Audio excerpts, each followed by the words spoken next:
Hi అండి అందరికీ welcome to my channel. This is my first వీడియోలోకి వెళ్ళిపోదాం. ఇప్పుడైతే 6 to 7 months బేబీస్కి ఎలా చేయాలో ఇంట్లోనే home made Cerelac tasty and healthy.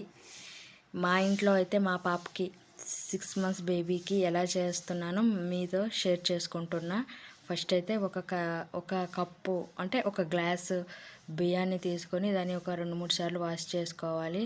అదేవిధంగా ఒక గ్లాస్ బియ్యానికి ఒక గ్లాసు కందిపప్పుని తీసుకొని దాన్ని కూడా ఒక 3 times వాష్ చేసి ప్లేట్లో తీసుకోవాలి. అలాగే హాఫ్ గ్లాస్ గోధుమలు తీసుకొని దాన్ని కూడా ఒక 2-3 సార్లు వాష్ చేసి దాన్ని కూడా ఒక ప్లేట్లో తీసుకొని ఇప్పుడు మొత్తం ఈ మూడింటిని వేరువేరుగా ఆరనిద్దాం. ఎండలో ఒక 4 hours పాటు ఆరనించాక చూడండి ఎంత చక్కగా డ్రై అయ్యాయో. ఇలా డ్రై అయ్యాక కొంచెం తడిగా ఉన్నా తేమగా ఉన్నా సరే పిండి అనేది ఎక్కువ రోజులు నిల్వ ఉండదండి, ఉండలు కట్టేస్తుంది. కాబట్టి మ్యాక్సిమం చాలా బాగా ఎండినంత వరకు ఉంచండి, ఒక 5 hours అయినా పర్లేదు. అలాగే ఇప్పుడైతే ప్యాన్ పెట్టుకొని మంటని లో టు హై ఫ్లేమ్లో పెట్టుకుంటూ చిన్నగా కలుపుతూ ఉండాలి.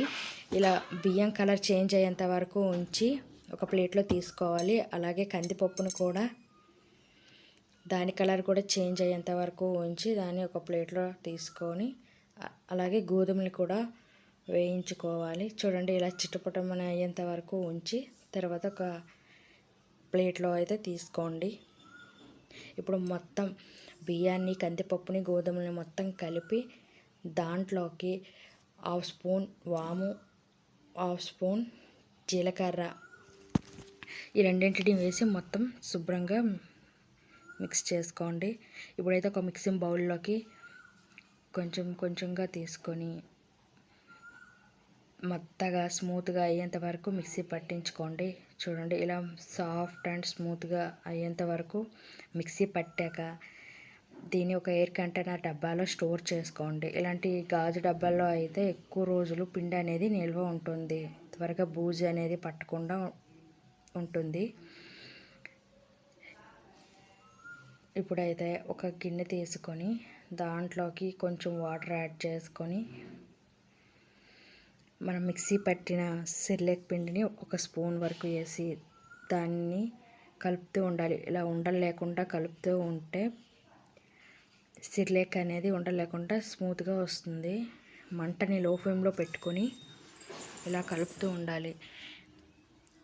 ముద్ద అనేది అడుగంటుకోకుండా ఇలా కలుపుతూ ఉంటేనే స్మూత్గా వస్తుంది పిండి అయితే, సిర్లాక్ పిండి. చూడండి ఇలా లూజ్గా ఉంటేనే, కన్సిస్టెన్సీ అనేది లూజ్గా ఉంటేనే పిల్లలు చాలా త్వరగా డైజెషన్ చేసుకుంటారు. ఇప్పుడు గోరువెచ్చగా అయ్యాక ఒక చిన్న బౌల్లోకి దీన్ని వేసుకోవడమేనండి.